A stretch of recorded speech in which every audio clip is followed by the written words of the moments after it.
موسیٰ صبح ناشتہ کرنے کھانے کی میز پر اپنی بڑی بہن ماہین کے ساتھ بیٹھا شراتیں کر رہا ہوتا ہے۔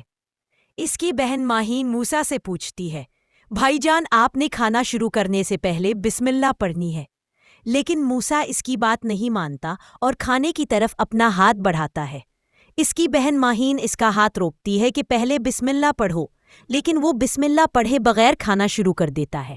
جیسے ہی موسیٰ کھانا شروع کرتا ہے، ایک شیطانی بلی میز پر آن ٹپکتی ہے اور موسیٰ کی پلیٹ سے انڈا اٹھا کر کھانا شروع کر دیتی ہے۔ موسیٰ میز سے اٹھ کر چلانا شروع کر دیتا ہے، ہائی میرا انڈا! شیطانی بلی انڈا کھانے کے بعد دودھ کے گلاس کی طرف بڑھتی ہے۔ موسیٰ کی بہن ماہین اسے کہتی ہے، موسیٰ بھائی دیکھا بسم اللہ نہ پڑھنے کی وجہ سے بلی شیطان کی شکل میں تمہارے کھانے کے ساتھ شریک ہو گئی ہے۔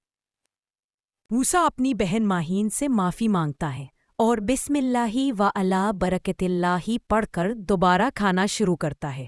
دونوں بہن بھائی مزے سے کھانے کا لطف اٹھاتے ہیں اور پیٹ بھر کر ناشتہ کرتے ہیں۔ موسیٰ اپنی بڑی بہن سے وعدہ کرتا ہے کہ وہ آئندہ کوئی بھی چیز کھائے گا تو پہلے بسم اللہ ضرور پڑھے گا۔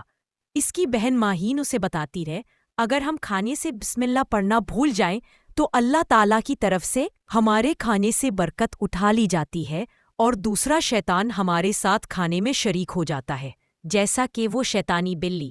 پیارے بچوں، اگر آپ کو ہماری یہ ایمان بھری کہانی پسند آئے تو ہمارے چینل ٹائنی سٹوری لینڈ کو سبسکرائب ضرور کریں اور بیل آئیکن کے بٹن کو پریس کریں تاکہ ہماری نئی ویڈیو کا نوٹیفیکیشن سب سے پہلے آپ کو ملے۔ شکریہ۔